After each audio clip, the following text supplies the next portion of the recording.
to distort the situation of human rights in Iran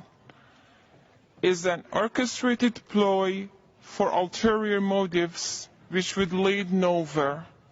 but to drive the Human Rights Council from its genuine mandate.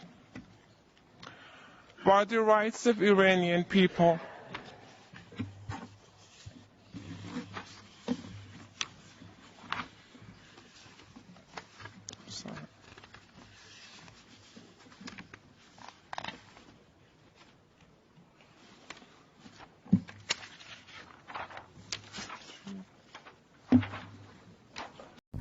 Hello everybody,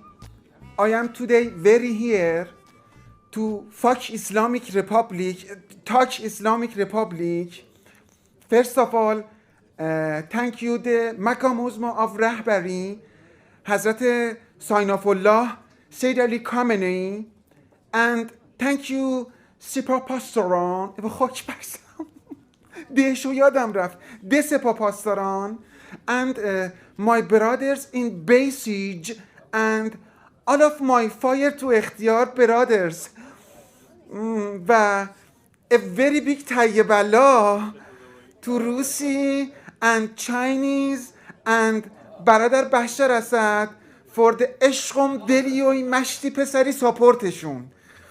سکندو من خیلی بیخود کردین این نشست رو شما گذاشتین. مقام عظما خودش انداف حقوق بشره میدونی؟ بعدم که all of you خاک برسرم دهشو نگفتم the all of you the human rights خودتون با این تحریماتون ضد ایرانین اسپشیالی the woman اسپشیالی ترش خجسته خانوم و زیزی گلو و همون زینب حاج قاسم و آمنه سادات و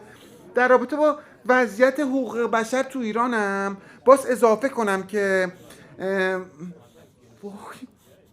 کوشش what is this سبزی پلو با ما او مای گاد این چیه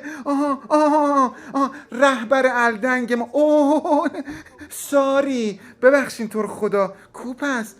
پیدا شد خس و خاشاک توی لایق این what the fuck خاک برسرم خاک برسرم عظما رو میگه نه اینم نبود ساری